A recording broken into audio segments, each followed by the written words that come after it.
Hello, welcome to AMA Programs and Apps, the third session of AMA Parent Academy. We want to take this moment to thank you again for registering to our AMA Parent Academy, as well as watching your recording. So again, welcome. We're so glad you're here. Due to you choosing to do the recording, you do not need to sign in by completing any Google form, but we do ask that you provide us feedback by completing the survey at the end of watching your recording and completing your activity so we can see how we can improve and what other topics that you would like to see for us to do additional sessions for the Parent Academy. So again, we would just so love to get your feedback. All right, so let's begin again by logging into your personal Google account. By going to the Google site, pressing the sign in button, making sure you're on your personal account, not your student's account. Again, we're going to be working on activities that your student account won't be able to access. So you want to be on your personal Google account. Again, moving from that site, going to your waffle icon to find your Google menu. And again, we're going to go to our Google Classroom. So once you're in your Google Classroom, you're going to enter into your AMA Parent Academy Classroom by double-clicking on the Parent Academy Classroom. And today we're going to be really focusing in on those programs and apps on the classroom, like we were talking about yesterday in our Google Classroom experience. So today is going to be all about the programs and apps that we are currently using at AMA. Now, I want to just give a little bit of a disclaimer. While almost everybody should be using these programs, again, they are centralized to specific grades. Apps are generally specifically used by some teachers. So this might not be the full complete list according to the apps, but these are some most commonly used apps that we're going to experience today. So right now we're going to start with the PathLaser demo. Okay, and in your email, you will have found the links that I have provided you, which is to the PathLaser website, to the OdysseyWare website, and all the assignments. They are also very nicely, conveniently laid out for you in the parent Google Classroom. So I'm just going to switch screens here so that you can see where I'm telling you should go to find these links, okay? So give me just a moment while it loads. Okay, so here you are in the Parent Academy Classroom. You're looking underneath programs right here. So remember, we talked about this yesterday in the Google Classroom, but if you haven't watched that video yet, this is how you find it. You look underneath programs. Here is PathLaser. I give you a YouTube video that I created, a step-by-step on how to sign in. And then the website is located down here. And we're going to go again over it again in this video, how to sign in. But if you need another reminder, there is a video just specifically about this right here. Okay, so just like PathLaser, that's exactly how we have it set up here. OdysseyWare has a video, has the link. And same thing for class apps. So down here is a link to a specific video of how to do these. And then there's a sample item for you. And we're going to be going over that again tonight. Assessments, here is the material item. Gives you a video on how to complete it, how to log in. And then if you look below here, here's that sample assignment. Remember, that's the assignment icon that we talked about yesterday in the Google Classroom. This is an assignment and this is the material. Does anybody remember which one they're supposed to read first? If you said material, you were right. So now you're ready to complete your assignment. And here is the assessment assignment that we're going to be reviewing tonight and experiencing. Okay. And then right here, we also have guided readers, which Mrs. Salve is going to be moving in and providing those information. This is an app that is generally used by our lower elementary readers. So this is about that reading foundational skills and learning to read. So this app isn't generally used anywhere above third grade. Raz Kids, again, just a very, very similar to guided readers. It is a reading foundational program and a online tool for your students to continue reading books and learning how to read. So again, this one's generally used from grades K to 3. And then I know most of you may have already heard this. You may even remember or hear its little show tunes is the Kahoot games. And I know that you may think that, oh, it's just all fun and games, but I can tell you once we get to it, how teachers use this to engage your learners with the content they are learning. And then you yourself will experience a very fun and interactive Kahoot game yourself. All right, so let's get back to our program and get going. So again, we're going to start with Pathlayser. Now, before I really get into the program, I want to go over what the goal of the Pathlayser program is. So the goal for you tonight is the learners that you are going to get to click on activities that students will work on. These activities are something that a student who is currently working on fourth grade standards would see. So everything that you're going to see tonight is specifically targeted towards a fourth grade learning student.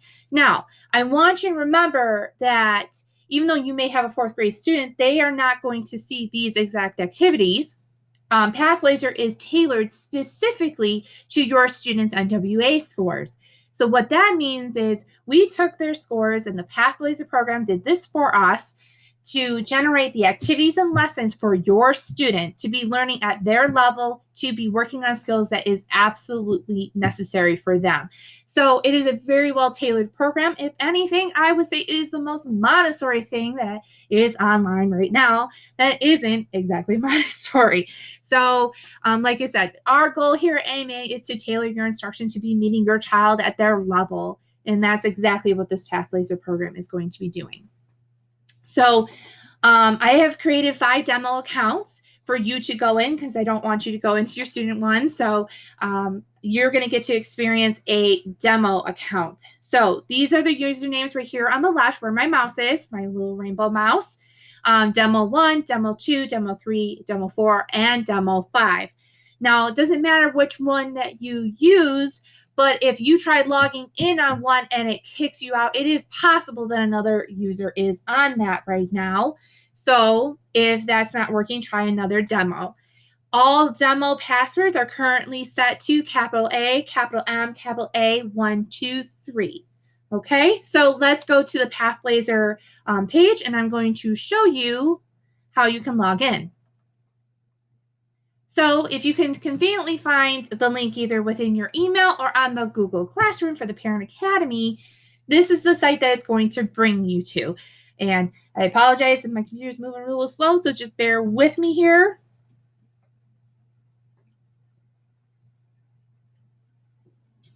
See if maybe I click on it, it might move it a little faster. Oh, I guess not. It's going to move a little slowly tonight, friends. Technology, you can love it and you got to hate it sometimes.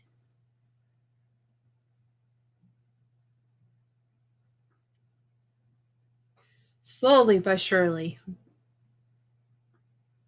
All right, here we go. So I'm going to turn on my mouse to really focus in on these areas.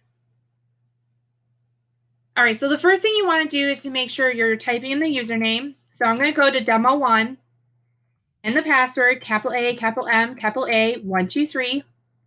What you really need to make sure when your student is logging in to Pathlayser, this is the school that they have to use. This is how it needs to be typed exactly. American Montessori with the capital letter at the beginning of each word and the space in between each word. No, you do not need to put the word Academy, even though that is our full name, and you did get docked points off your quiz yesterday for the Parent Academy if you forgot that word. But again, it is just American Montessori for the school. And then you're going to hit login and it's going to open up a window with the activity page.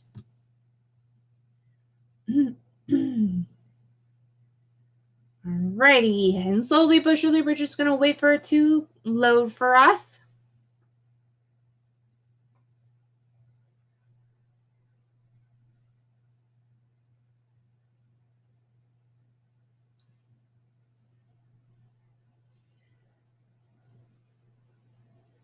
Okay, slowly loading.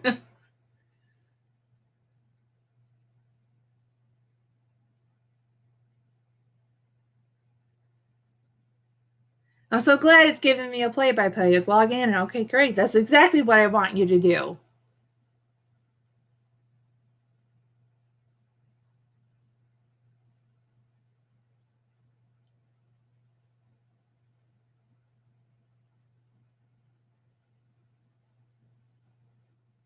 Alrighty, come on now.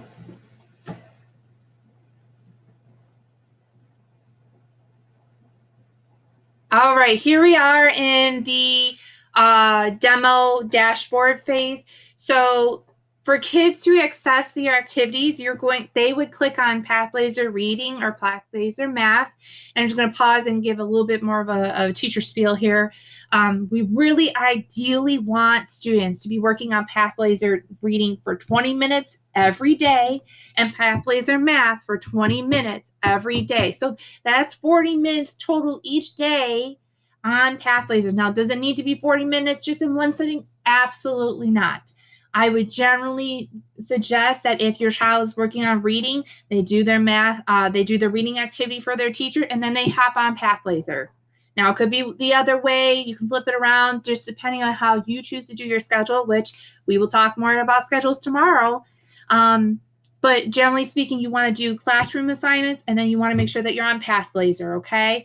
Our Pathblazer really is what we're using as an intervention service. So what that means is, again, filling in any particular skills that your student may not have fully mastered before. You know, in the spring, those standards that they may not have gotten because of the school shutdown and the limited amount of instruction that we did have in the spring. So again, this program is just really hitting a lot of skills that your student may need to work on, okay? So you can click on any of these. I'm going to click on reading and show you how it progresses. So again, this is the demo account, so it has everything available to you to kind of check out. But when it's your student's account, it is very specific areas. So the one that's on the furthest on the left is the area that they should work on first. That is the area of most need. That means that this is an identified area that your student should be working and practicing on because it's their lower domain. So when they go in, they're going to find different activities and things. So if I had a student that was working on capitalization, this is what this would look like for them. They would start with their lesson, they would go into their independent practice, and then they would do the quiz to show if they truly did, in fact, master that. The program is not going to let your student move on until they master it. Typically, what we identify at AMA as mastery is about 80-90% and above. Personally, me, it's 90%. Some teachers may have put it down at 80, but I personally say if your student is able to achieve at least 90% or above, they're truly able to do that skill independently on their own. Okay. And that's what we really look for as teachers. Other things that are on here, you can click the home button. It's going to take you right back. I'm going to check out math. Right. I'm going to hit money. I'm going to count. Okay, and when I click on an instruction, it's going to probably pull up an activity, maybe a video or something. So let's just experience what that's going to look like when I hit this activity.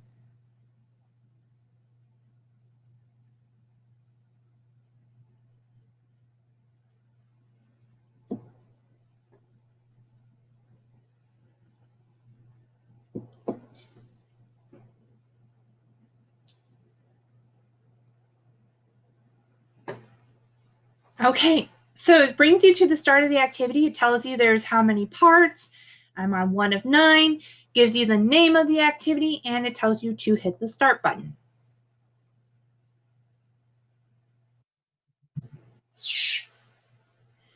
It will start with, by the end of this lesson, this is what your students should be able to do. Count money up to $100, model money up to $100, solve problems that require making change.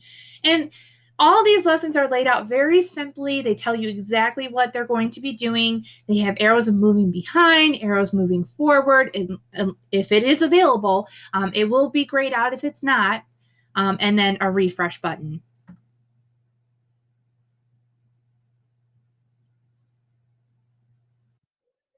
It's a circus. Behind the counter, like new customers interchange. To make change for a purchase, count up from the amount owed to the amount paid. Begin with the amount owed. Count up to the next dollar using pennies, nickels, dimes, and quarters. Use bills to count up to the amount paid. There is often more than one way to count up. Leave the bills and coins used to count up is always the same. Oh, you wouldn't believe how hard of a task this is. Before I was a teacher, I actually trained cashiers how to count back change. So I love that this is coming up. It's bringing back some memories for me. So as you can see, the kids get to do like specific activities. There's videos, there's activities that they do. It takes them literally step by step. So as you can see here, when I click this, it reads it out loud for them. So if your child is someone who is struggling in reading, they have these accommodations built into the program. So, I mean, you kind of pretty much get the gist of it. If they had to get out, they could just close the menu or exit the activity. I'm going to exit.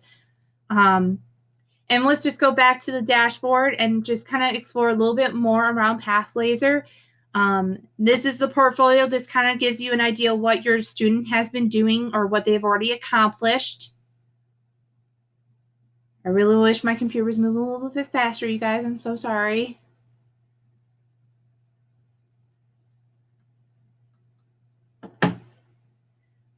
Okay, while that's loading, so again, the portfolio is about what a collection of what your student has already completed, what they've mastered. It really shows their growth. The gradebook kind of tells you where they're falling and how they're completing their quizzes. The toolkit is just really kind of like that a frequent asked questions section. So everything that's in there, if they needed help, was in there. So you can see here in the portfolio of my recent work, I did start my counting money. It says the date that I started. Did I finish? No, not quite, because there's no score there right now. So this is what I've done today. You can look at it within the whole week and for the whole month. So that's the portfolio. Mail. It's not really a feature that most of our teachers are using right now, but this is a message center. So if there was a teacher that has sent your child a message, this is where they find it.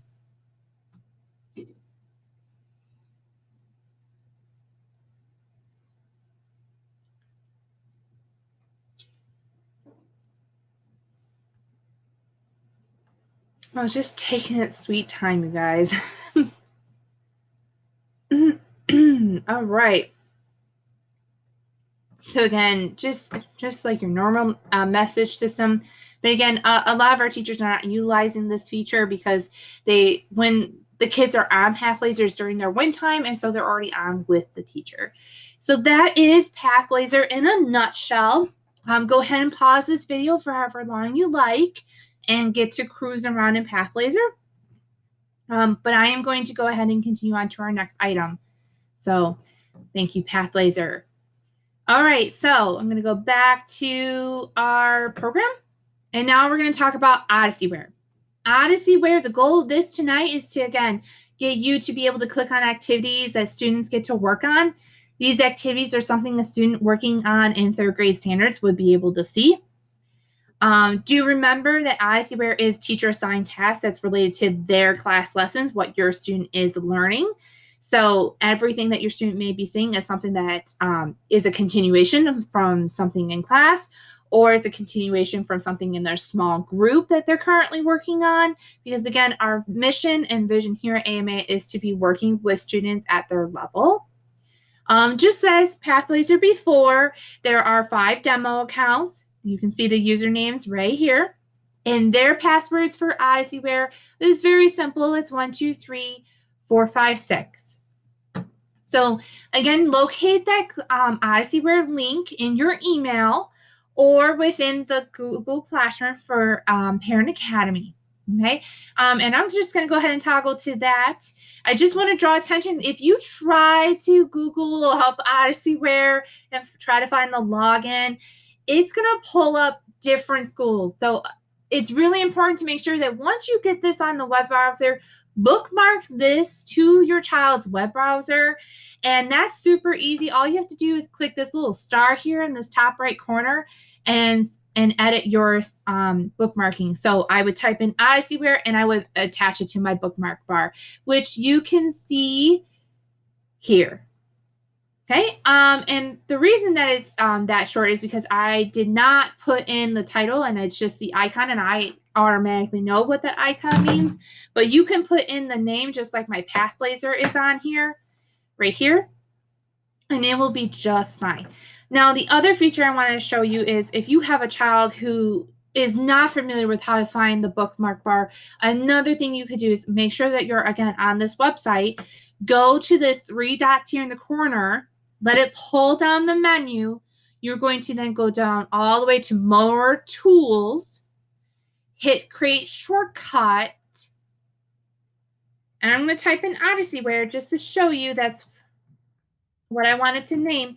And once I hit this blue create button, it's going to make an icon on my desktop. So all I have to do if I need to get to Odysseyware is double click that icon on my desktop, and it will bring me right to this website. And that's really super easy for younger kids to use. You can even do that with Pathblazer. And really, you could do that with any site that your child is currently working on. So that was a great little tip that I actually learned within this past month, and I'm so happy to share it with you. Okay, so logging into Odyssey, let's do demo.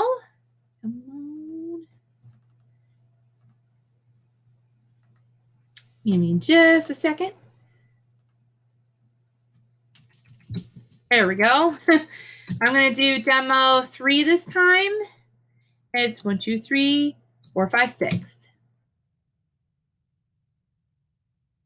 Okay, and it's just going to open up right in this window. It's not going to open up a new one. So if you open up a demo account that has yet to be used, you're going to see a window pop up of seeking approval, the terms and conditions. You just want to go ahead and check that box and then hit accept.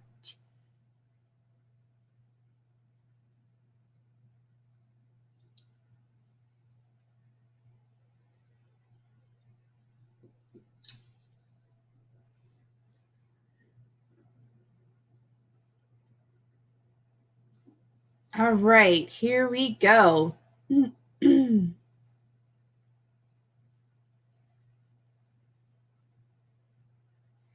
Okay, see, user licensing agreement. So again, you're going to click that box and you're going to hit let's get started.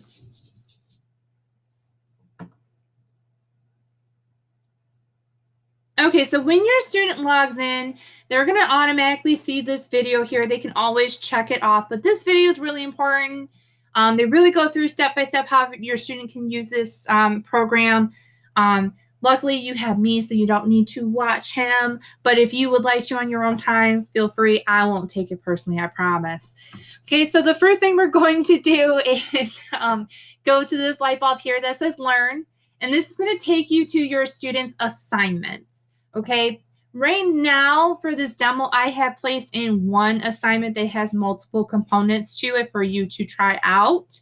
But in your student's classroom, you may see more than one component going on here. Okay, but the biggest thing to draw your attention to is when that assignment is due, and you can see clearly I'm overdue on this assignment. So, and then here's the type of assignment that we're currently on. L stands for lesson. If you hover your mouse over it, you'll see what it comes up, and you'll see that I am, in fact, your teacher.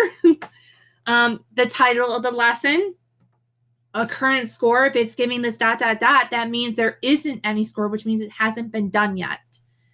Status is assigned. That means I still haven't worked on it yet. It has only been assigned to me. And then this arrow is what you're going to press to get started. Before we go into that, I just kind of want to go over again this dashboard page. So when you click on courses, it's going to bring you to all the courses your child is currently enrolled in. It will give you a current score, and that's generally specifically about quizzes and assessments and things.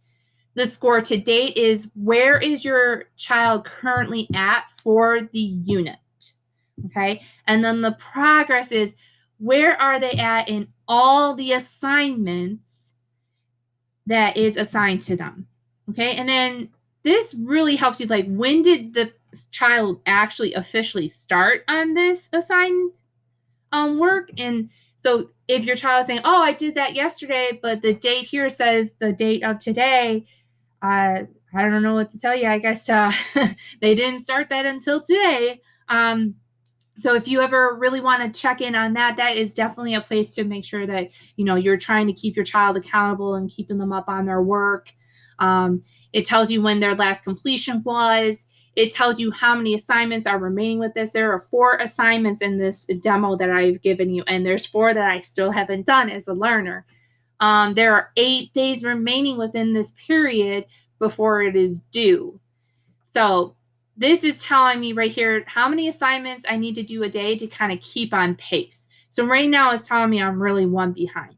When you click on the arrow, it brings you to this other page where it tells you the different components of the unit. So there's 2 parts of the unit, this reading and this math, because I wanted to give you a little bit of both to try out. So right now, as the learner, I don't have anything done. Now, again, if you keep clicking the arrows to look in a little bit more deep, you can see that there is a lesson and there is a test. So, and it will tell you what the status is. Assigned, again, means that I haven't done anything with it yet. It has been assigned to me that I need to complete it. Not started means I cannot move from lesson to test. I have to complete the lesson first to do the test. Okay? Now, the next part we're going to do is we're going to go ahead and just dive right into the lesson. So when your student is on a lesson, they're going to come to the very first page.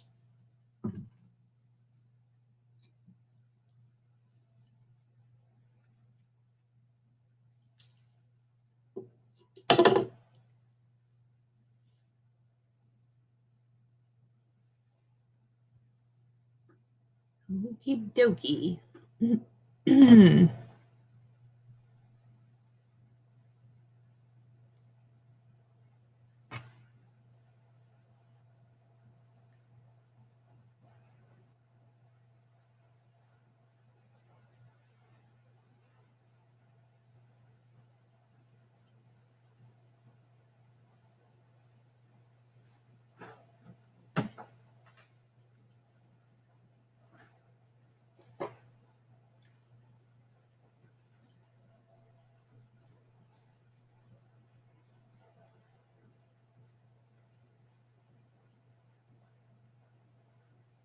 Okay, so here we are on the beginning of the lesson page. To understand how the lessons work, there are 4 sections here, and you can tell how many sections there are by looking at the very top of it. So this means there are 4 pages to the lesson that your student needs to complete. If we take this step by step, it literally starts off with it could start off with a video or an activity just to get your student to think about the topic. Then it moves into objectives. Turn my mouse on here.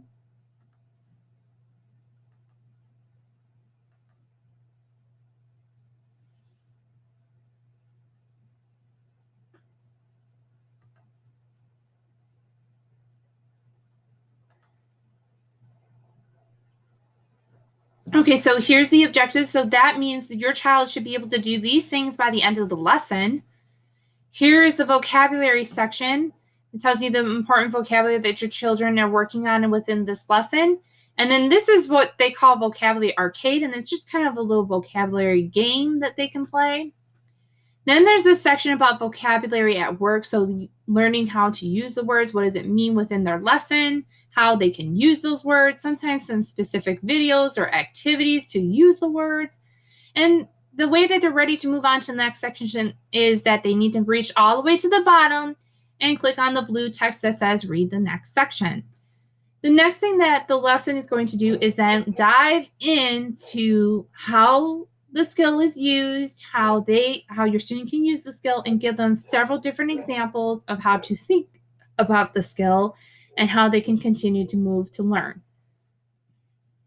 So the one thing to know that, oh my goodness, that is a lot of reading. And if you already have a child that may be struggling with reading, they can highlight the text and use this feature over here is speak as. So they could literally highlight this whole page and this little button will read it. Let's find information in text. So that's a really cool feature that can really help children who are, maybe struggling in reading, and it can be a lot of reading for them. So again, once they complete this page, they go to move to the next section. And now it becomes this your turn. What we like to use as instructors is I do, we do together, and then you do. So you get to try it out and show me how you are doing it. And so the teacher can fix any misconceptions and can correct anything that needs to be corrected. And then they do a review section. And once it's done, they're going to move into the final section of their lesson, which is they get a text passage for reading, and then they work on questions. So they have to read it. And if you notice here, this little button here is going to start reading it out loud.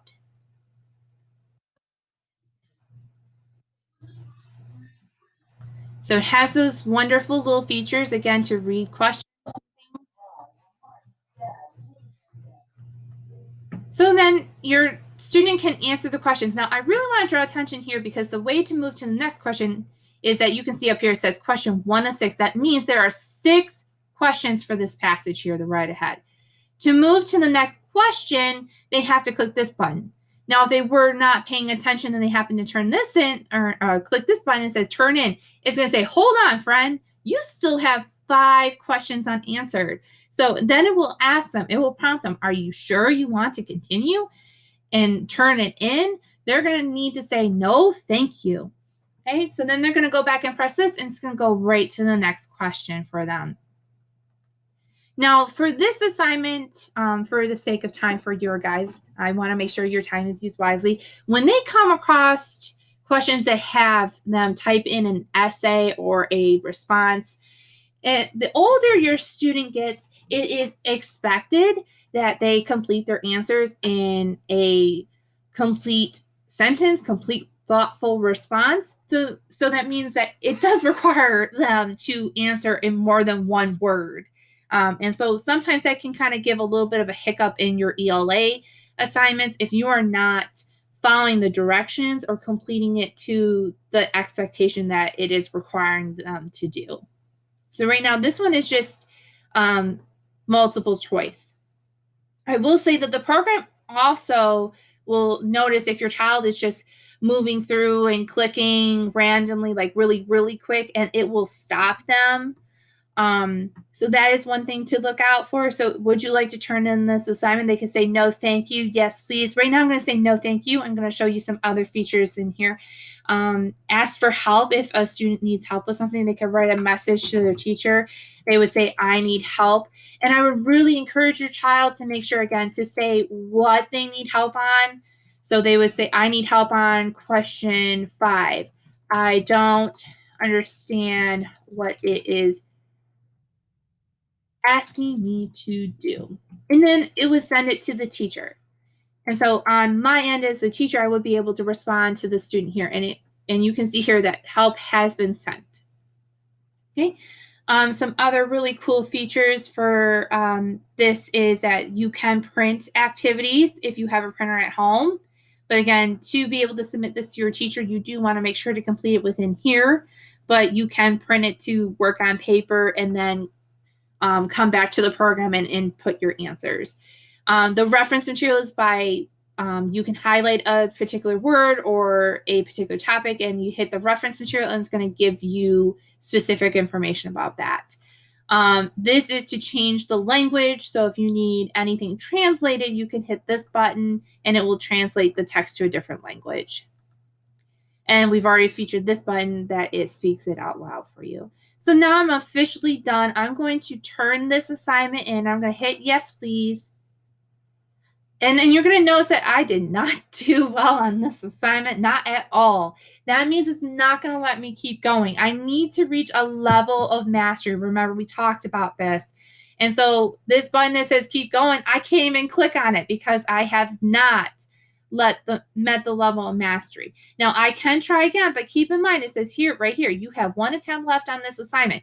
Now, if your student completes this on another try, but still doesn't meet the level of mastery, that prompts a message to the teacher that your child is struggling with this particular content. And that lets us know as their teachers that we really need to spend some time on this more, and then I'm going to give this to him, to my student again, and see if they can manage to do this independently. So, and if that's something that some parents have been struggling with, is knowing, understanding why these things have been blocked. Again, this is sending messages to us as your child's teacher that they don't understand this content well enough to do it fully independently on their own. And so we need to go back and either reteach them in a different way, or we really just need to spend more time practicing this assignment. And I'm going to give this assignment once more and see if they can do it fully independently again. Okay, so they can hit the try again. It will take them right back to the activity. Or if your child is just like, I need a break, and you can clearly tell that your child is struggling, just tell them, take a break from it.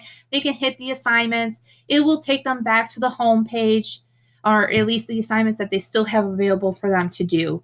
So that is also a really cool feature that that Odyssey has for you there. So again, it's going to take you right back to that home page, and then you can click on any other activities that are available to you on this page. Okay, perfect. So let's get back to our programs. I'm going to delete these tabs because we are now done with them, and maybe less tabs will mean that my computer will move a little faster for you guys. So the next thing we're going to work on is called the ClassKick. Now, this is an application that some teachers are using. So I would make sure that you're checking in with your teacher or with your child about what's in their Google Classroom or what they're using when they're in class with teachers. So we're going to quickly go through this one. So ClassKick is a really awesome app that a lot of the teachers are using with like older kids, and even some younger kids are using it too, where we can see in real time what your student is working on. So I ideally would see this probably in whole group instruction or even in small group instruction. And be able to see in real time what your student is working on, what mistakes can we correct, what misconceptions can we fix, and really give them very strong feedback to help in their learning process. So the goal of this activity, again, for you is to practice using ClassKick app, which some classes are using to see student work in real time. So all you're going to have to do is click on this link that is either in your email, or you can find this as the ClassKick assignment in the Google Classroom. It is underneath the material item. It is a link button that all you have to do is press. So I'm going to go ahead and move to the ClassKick site. So when you click on the link, it's going to come to this page. It is going right to the assignment that I have assigned our classroom. It is a demo assignment that when I log in as a new user to get my students used to, this is the activity that students usually complete first. So you also get that experience tonight. And it is loading. So what's going to happen is that ClassKick is going to come up. The class code is already provided because, again, if you clicked on it from the Google Classroom, it will go right directly to this. We're going to type in our name and hit continue. And it's going to load my assignment.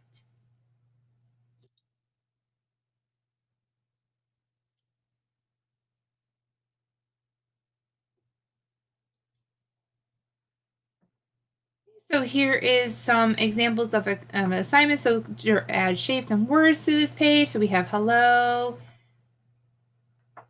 We can draw. So this is just the selection mode. That means your mouse can move and move things around. This is the pencil. And you can just play around with it at your own leisure. This is a highlighter. This is the eraser. Text box feature. Line. This provides a link. So you click on this and it will bring up something so kids could attach a video, kids could attach pictures. This actually takes the camera or adds in an image uploaded from your computer. This is add an audio. So you could record, they could record a response. To toggle from page to page, they could use this arrow. Or they can use this and go from slide 1 to slide 2. You'll see here that there is these type in boxes. So a teacher may already have an assignment that has a box. All you have to do is click and type.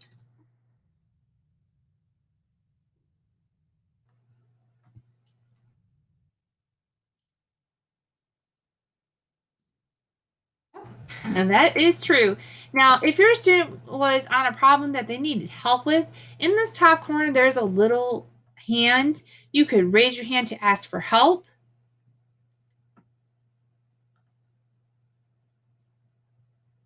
So you'll see here that your hand has been raised. You can type in a message. I don't know what I like more about this app.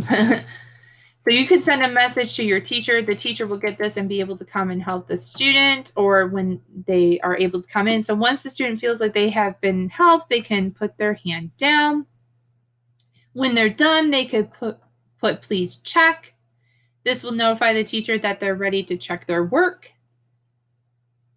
So these are some great little features that can happen. So when this is in real time, the teacher can also hop onto this document with your child and give them assessment.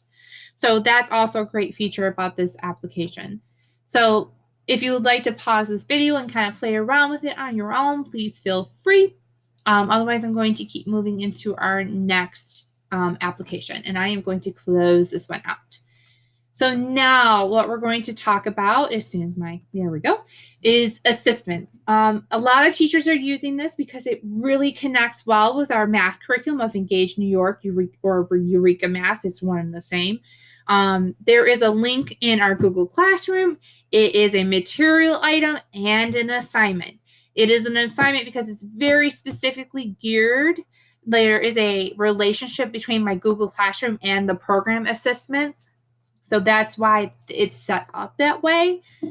So again, the goal of this for you tonight is to practice using the Assessments app, which most of the classrooms are using, again, with our math curriculum. So you can find this in the Google Classroom, or you can find this link in your email that I have sent you. But I already have it up here, so let's go ahead and go there.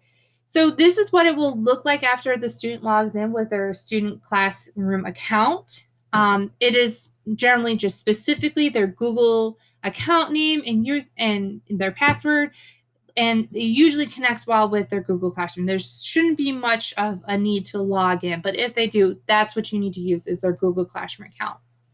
So you'll see here in the top left corner the problems that need to be completed. There are 2, and I currently have 0 of them completed. So then you would read the problem and identify which one is the largest area. I'm going to just randomly choose rectangle C, even though I know that's not the answer, because I'm going to show you that it will tell you, sorry, try again. That is not correct. And so obviously the best thing to teach your child at this point is that testing strategies of, okay, process of elimination. We know that C is not right. Let's go between A and B. But clearly, as I'm able to pass the 3rd grade, I hope you could too. We know that A has the biggest area by counting the squares. So when I click A, it is now correct, and I'm able to move on to the next problem. I guess those years teaching 3rd and 4th grade did come in handy. Now, we've already talked about how long responses need to be, especially if you're working with older students. It needs to be very thorough, especially in math. You know, being able to compute is one aspect of math, but being able to reason is really where a lot of our time is spent on as teachers.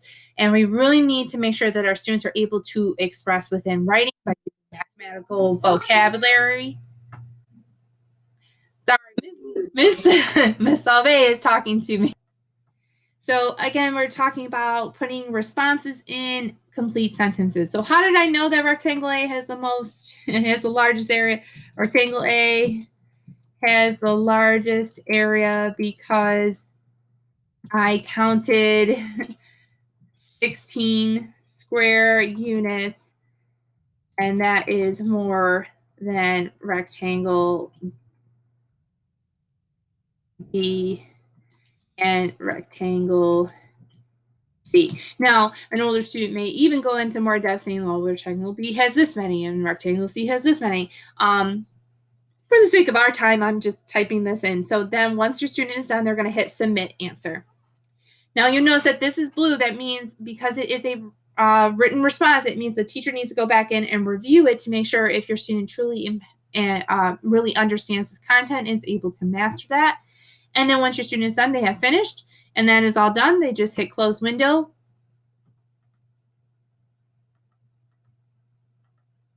Come on. So typically what will happen is it will take them to kind of like a final report page of like where their score is, and it will tell them that that written response still needs to be reviewed by their teacher. And that's pretty much what assessments is. It is all the math work that would typically be given in the classroom on paperwork, but it is now digitalized into an online assignment for your students. So that's that. And then the last thing we have for this session, again, is the Kahoot demo. I've chosen a very fun one. It is not very content driven like the rest of our assignments are. So I hope you do enjoy this one. When students are playing as a group, they can play it on a smart device by downloading the app. It is a Kahoot, or they can play it on another device like an iPad or another computer by typing kahoot.it. And then there's a code from the teacher's page. Now in the live version, we were able to enter the code and play with the presentation. But tonight, as a recording, you get to play it as an independent, and this is what it will look like. So I'm going to unmute it, because it's just so fun to listen to Disney music. Unless it's a Small World after all. We don't like that one very much. Okay. I'm going to go ahead and mute it so you can make sure that you can, in fact, hear me. So this is just a Disney Characters movie one. And like I said, it's going to be a little fun. You can type in your nickname or your name, whichever is your preference, and then you say, okay, got it. And then you're ready to play.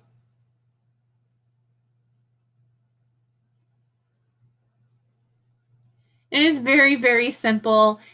When this is used in the classroom, your teacher can be making up their own Kahoot that is working on what they're working on in class.